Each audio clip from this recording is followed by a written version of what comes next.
It's been a tough week for people named Zucker. Or for that matter, Zuckerberg.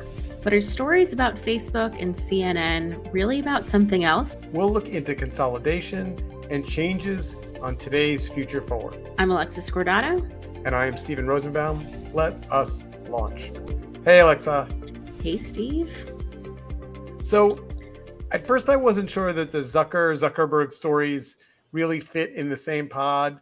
But the more reading I've been doing and the more we've been planning the show, the more I'm convinced that they are very much in the same story for reasons that are maybe going to surprise some listeners, at least one would hope. I'm excited to hear you piece it all together. Well, I'm not going to do that alone. I'm going to lure you into your own analysis. But let's just start, if we can, with Zuckerberg. Because, here's the thing. I think that that you will know better maybe than most, which is like they changed the name of the company to Meta, right? What was that, like 2 months ago? Mm-hmm. But what we know, having been in both big companies and small, is that process began 2 years ago. Yeah, I mean, at least a year ago for sure. Yeah, changing the branding. And so I actually had a call with Facebook the other day about a tech issue I was having with their ad product, which I ended up on the phone with someone in Denmark, and he kept talking about Meta. Well, here at Meta, and I was like, can we just say Facebook? And he's like, well, you mean Meta? And I'm like, no, I'm actually surprised Meta. You were able to get someone on the phone. Was that a hard, not to take us on a tangent, but was that a process? No, I have a secret. There is a backdoor concierge for people that spend money with them. You just have to know there's a way to braille to it, but I would never give it away. Okay, because people have issues with that, and sometimes it's like you need to be spending a lot of money. Yeah, no, I'm not spending a lot of money. Anyway, my point was, like, so if you're, Zuckerberg, you've been seeing data that we know anecdotally, right? We know that Facebook is old and getting older, that it's like lots of grandparents, lots of parents, some, people that are 30 years old, very few young people. So if you're Zuckerberg, the trend lines have been evident to you that Facebook was aging out, for three or 4 years, maybe even longer. For sure. Yeah, and moving over to Insta, but also what provably is moving to Snap. And this was even before TikTok became the thing that it is today. And so, like, you've had a really long roadmap to know that these changes were aimed at, were coming toward you. At the same time, you've got this incredibly profitable, misinformation, political, fake news, anti-COVID kind of drama that if you're Zuckerberg, you've got a real problem, because Wall Street says, we just want to see quarterly numbers. We don't really exactly care where they come from. We just want to see up and to the right quarterly numbers. And so that you're taking hits off this drug, this addictive drug, which is essentially reducing the quality of the platform for advertisers and for mainstream users, but keeping the numbers going up. So you made that bargain with the devil, going back now 5 years. Yep. You knew that the piper was going to come calling, right? Like, that was either the federal government was going to, break you up, or Congress was going to do something, or, Section 230 was going to happen, or, like, all those things were there was an inevitable day of reckoning. And the Meta announcement, I get it. I think it was a good announcement. I think it's a good strategy. I have a feeling history is going to write that the journey to the metaverse is just a longer road than they have, the bandwidth to get to. So how much do you see the metaverse being something that is forward-looking versus a reaction of something that they're losing now? Oh, no, I'm not willing to be that negative. I think it's forward looking. So, I bought an Oculus, pair of Oculus, Mm. and Do you like it? it's I do. I Wow. do. What are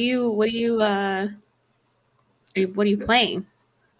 Just getting my arms around it, um, using spaces and trying to kind of get used to how so it is a chicken egg thing, right? Because if your friends aren't on it, then it's a little weird, right? Like I don't want to show up in a room full of teenagers. Like um but here's a slightly off topic question, but I don't think it is actually. Has anyone taken an Oculus and broken it down part by part and figured out what the actual cost of the device is? Not that I know of, but remember Google a few years ago? They had like the cardboard ones. Yeah. Those were cheap or cheaper. Not yeah. So this is a computer. I mean, it Yeah. literally is a wireless device. You wear it. It's $299, which is absurdly cheap. It's comfortable. Um, and I haven't Googled this, and I probably should have before the pod, but I think if you looked, you'd find that it maybe breaks even on a cost for parts basis, but maybe it doesn't. It may be they Hmm. actually are selling it below cost to get like significant audience. Maybe I'm still the product. Maybe they're giving me a $400 device for $299 and eating the $100 margin to get Yeah. me on it. Um, but um, I could see my teams having meetings on it for sure. I could see having events on it. I built a NYC Media Lab space that's got logos on all the walls, and it's kind of cool. And um, It's been about but 3 years since I've had one on. Is it light or yeah, do you like feel it is light? Okay. I yeah, feel like earlier versions I tried, I was like, I don't know if I could wear this for an hour.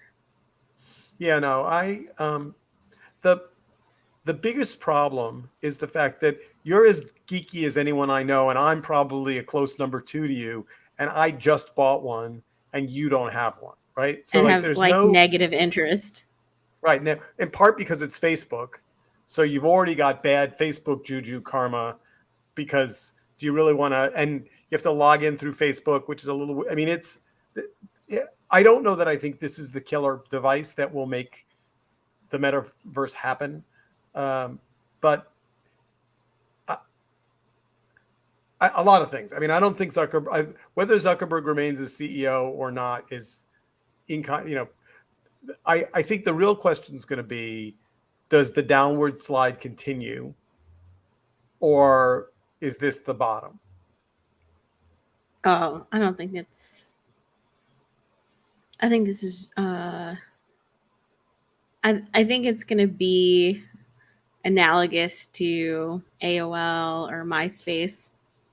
It's like a multi-year process. So the Guardian has an article out, and the headline is: "For the first time in its history, Facebook is in decline. Has the tech giant begun to crumble?"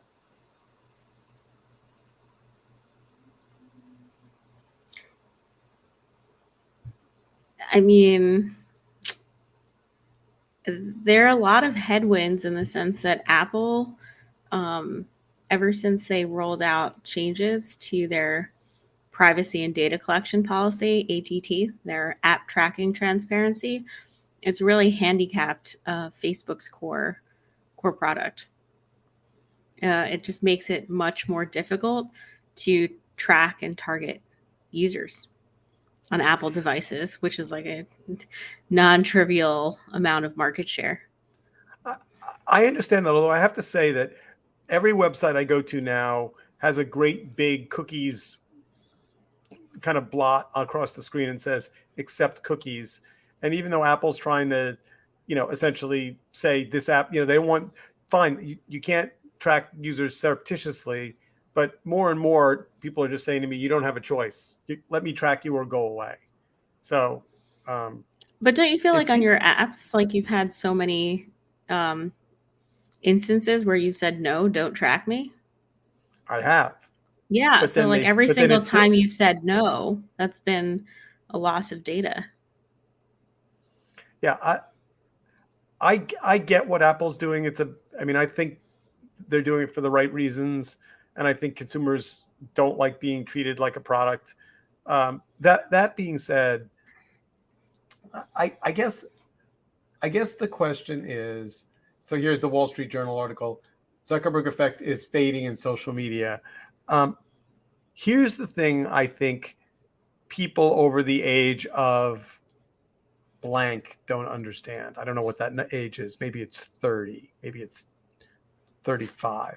Like, if you spend any amount of time on TikTok or Snap specifically, it is such a different experience than Facebook or Instagram. Um, it's frothier, it's more controversial, it's more entertaining, it's more tongue in cheek, it moves faster, it's shorter. Like, it's there isn't any, like Zuckerberg saying to the team, as he did for last week, you need to go get to short form video. Um, my answer to that is, you know, you know, Facebook's been trying to get to video for how long? You know, Yeah. I mean, unfortunately, it's like it's not even really a technical thing, right? In the sense, it's not just about like having a video player that pops up or whatever. It's the content, and that's predicated on the people who make it. And so, if they're already starting with a base that's thinning out, I think it's going to be hard to really lure back creators in a way that allows them to turn it around. But and meanwhile, not wasn't as widely reported as the Facebook meltdown last week, but YouTube's numbers were shockingly good. mhm. Now, part of that is YouTube's changing its business model and is essentially becoming over the air, And cord YouTube was cutter always cable video television. first. Yeah. Yeah, YouTube Um, was always video first.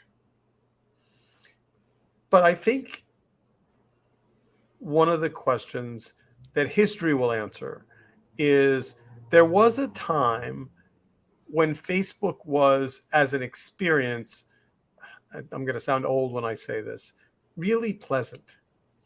Like, really community, and you could, other people that had dogs you had, or friends, or someone having a baby, or, like, I mean, it was. And then as it became darker and more political and more controversial and angrier, it just became less joyful. And I know that Zuckerberg tried to make the pivot to groups, whatever that was, 3 years ago, essentially trying to find a way to protect that community feeling in more private, a permission only environment. But it was half hearted. Um, and I just, I think net, you know, the question is, if I think what's arrived, and why this is an interesting story, is there's this conflict between what people will watch and what advertisers want. And being salacious and controversial and angry and political and misleading and dishonest may take your may increase engagement, but I don't think that that's the basis of a long-term business strategy. I mean, Yeah, I mean, again, it's really hard for me to imagine how they're going to focus their product and content strategy, because it's like the what is like the ethos of Facebook. In some ways, it's been a lot of different things to a lot of different people.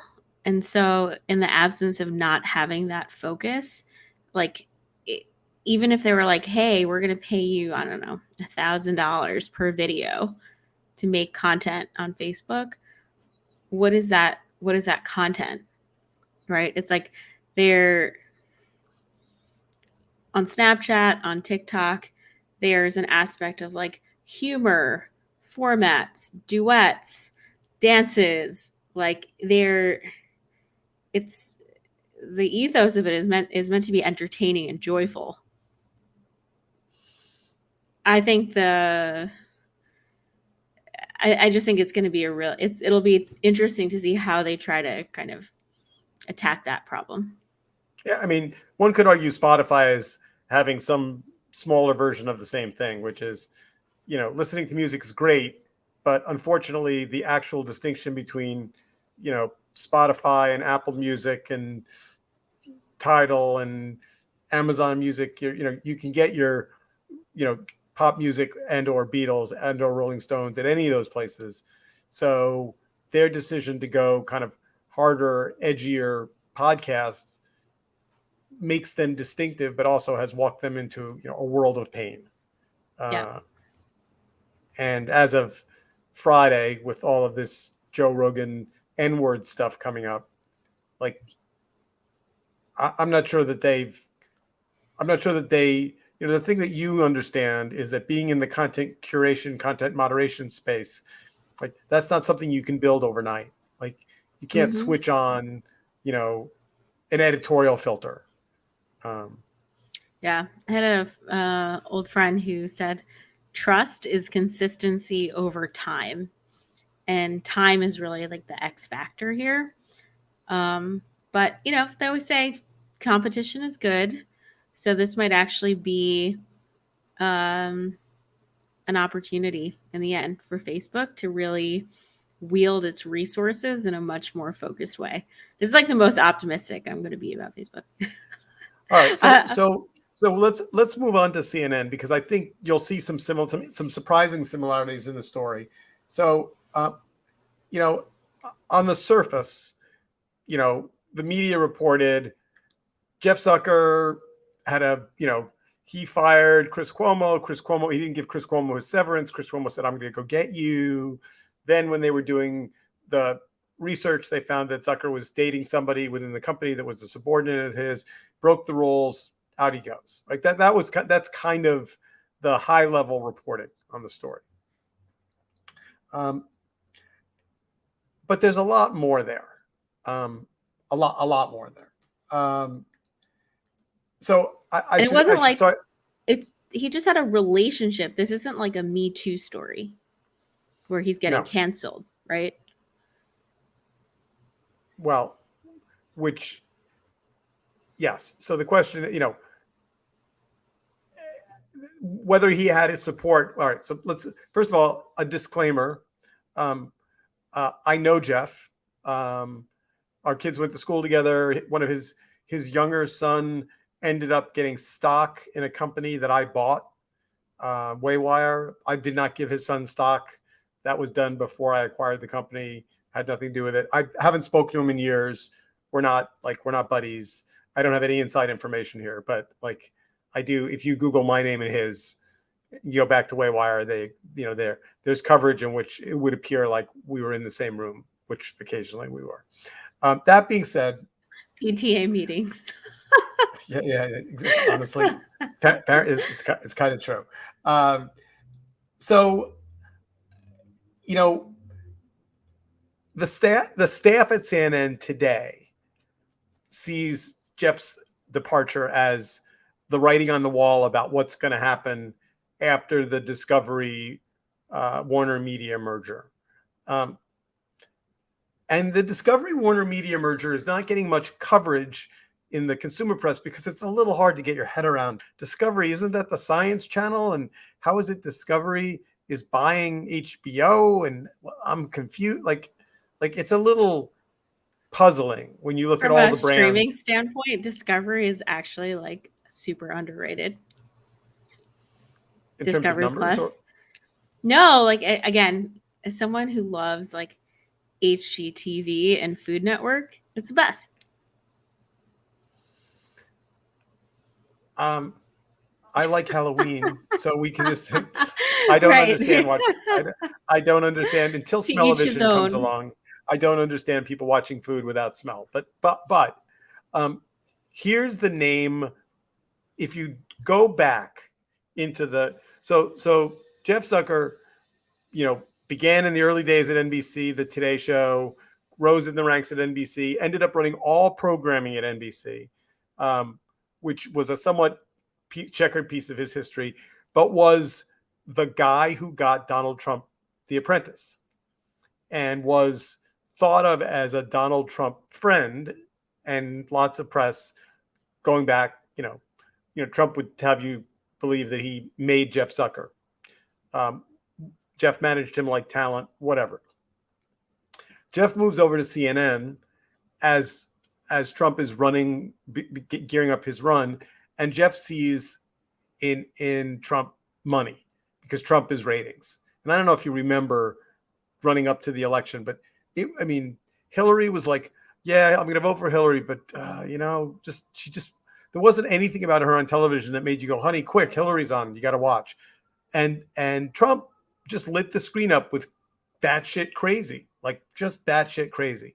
And so that really helped Jeff make the numbers at CNN for a very long time. And there is, if you go back in history, some real animosity about the fact that Zucker, both through The Apprentice and then through CNN, kind of made Trump into what he became.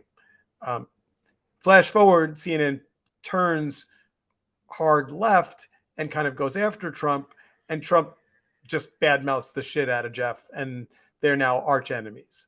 So depending on when you pick up the Jeff timeline, he's either Trump's friend or Trump's enemy, and either of those are arguably true. I was following none of this, but it's so fascinating. It almost sounds like an entire season of like Billions. Succession. Yeah. It is. But the reason I tell you all that is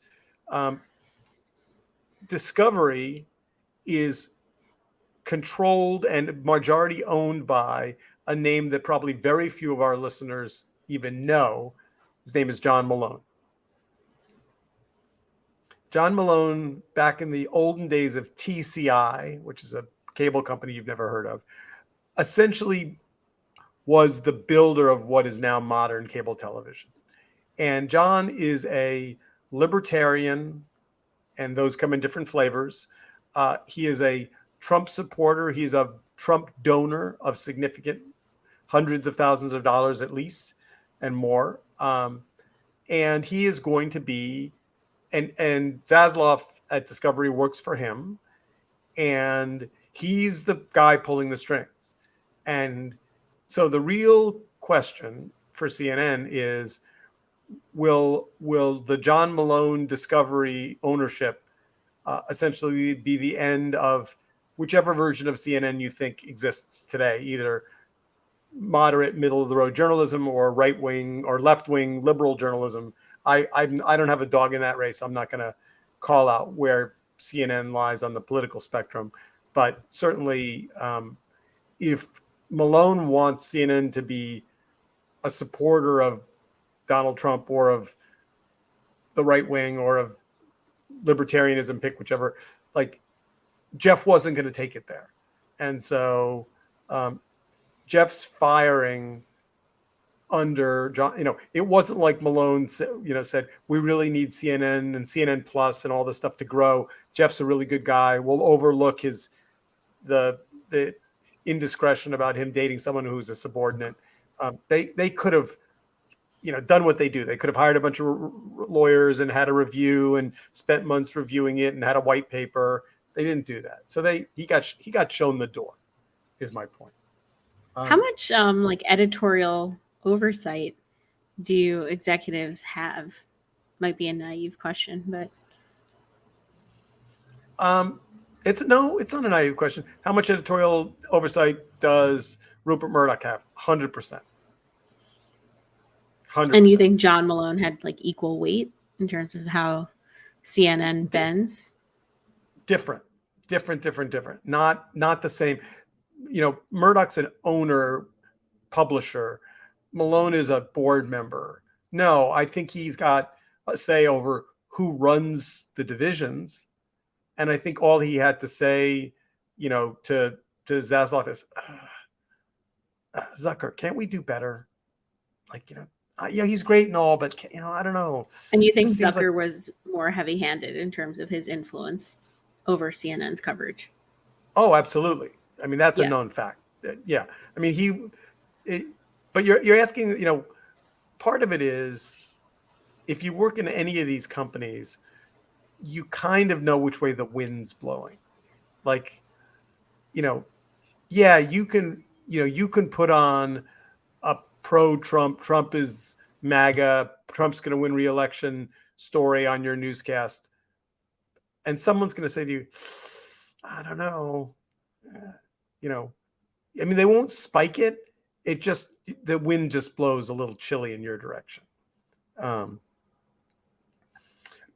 but the reason I'm telling you this story, and the reason I tie the two Zuck stories together, Zuckerberg and Zucker, is in both cases, they've ridden a bumpy road to get to where we are in terms of balancing politics and opportunism and the needs of investors. That's the other thing you have to remember about all of these things is, the people that are, like for example, let me ask you, do you know who's on the board of News Corp, Rupert Murdoch's company? Nope. I'm nodding my Of head. course, right? Of course you don't. Yeah. I mean, and if you Google it, which I did, you'll find a couple names you've heard of, the former Speaker of the House, for example, and a bunch of people you've literally just are like, who, what? Like, I mean, at the end of the day, people that are investors in these companies want returns. Nobody's investing in Discovery or investing in News Corp. Partly they care about the politics or the programming, but mostly they want, it's a financial decision. I mean, And Scott Galloway has similarly, a whole thing about this, which is like, what's up with corporate governance? Can it be more than just about the returns? yeah, good luck with that. But I also think, at the same time, you know, it wasn't that long ago that news organizations weren't inherently public companies with a profit motivation. I mean, Hmm. hitting your numbers was not what the newspaper in your community woke up thinking about. It's a different podcast topic, maybe for next week. But I was reading an article about how the NCAA is basically killing off its Olympian pipeline by underfunding certain sports because all the money is going to basketball and football. And like the long term implications of it is like the United States just won't produce Olympic athletes in other categories. Um, Yeah, it's actually so in the case of CNN, Discovery, Time Warner, HBO, blah blah blah blah, blah this monolith thing that's being built.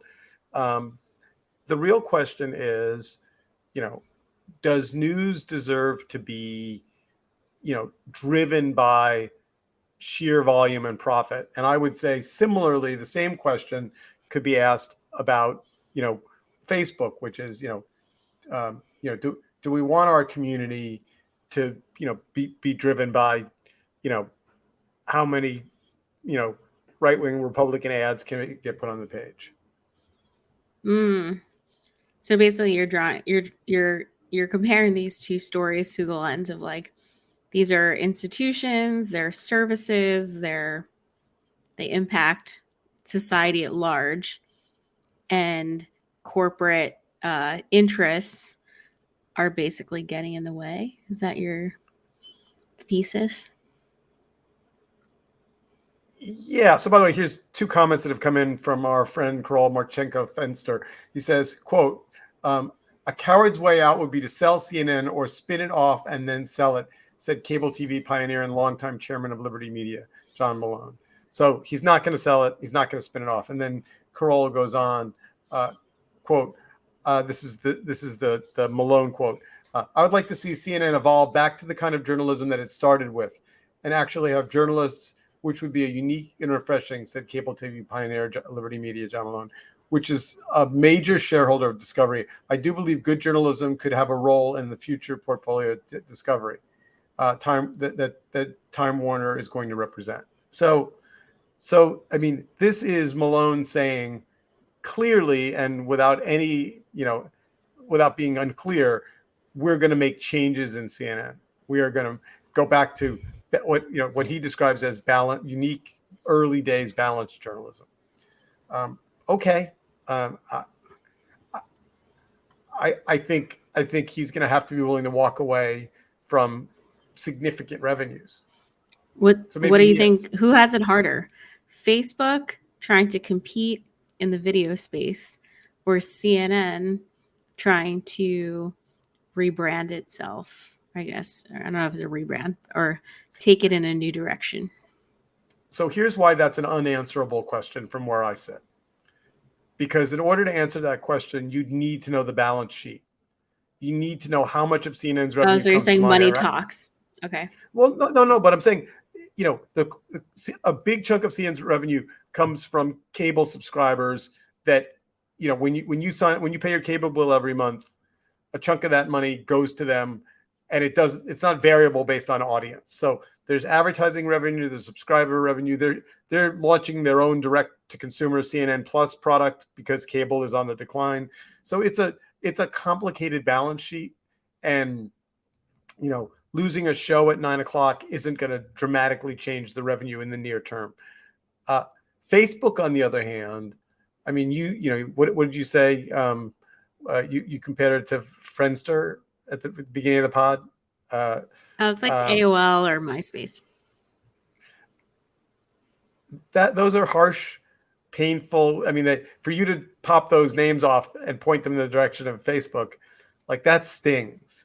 Yeah, I mean, everyone is saying like, oh, they died. Like Facebook's dead, and it's happening fast. It's all relative. Like I don't think we've seen big tech die fast. It's years in the making. Yeah, I mean, AOL continued to make its money on dial-up for a really long time, but it's wild. But then I was reading a headline the other day, like Tumblr is like kind of getting revived. Come on, stop. Yeah, we should talk about that next week. Tumblr? Mm-hmm. And you know who's on Tumblr a lot? Gen Z. Like over half of their new users are all young. That's interesting. All right, well, we are out of time. This was really fun. So keep your eye out for the various Zucks and Zuckerbergs, because they all start with the letter Z. So who else? We have to think of another Z person that could be next for next week. Okay, we'll think about it. All right. Till then, have an excellent week. Watch the news. See you very, very, very soon. Bye.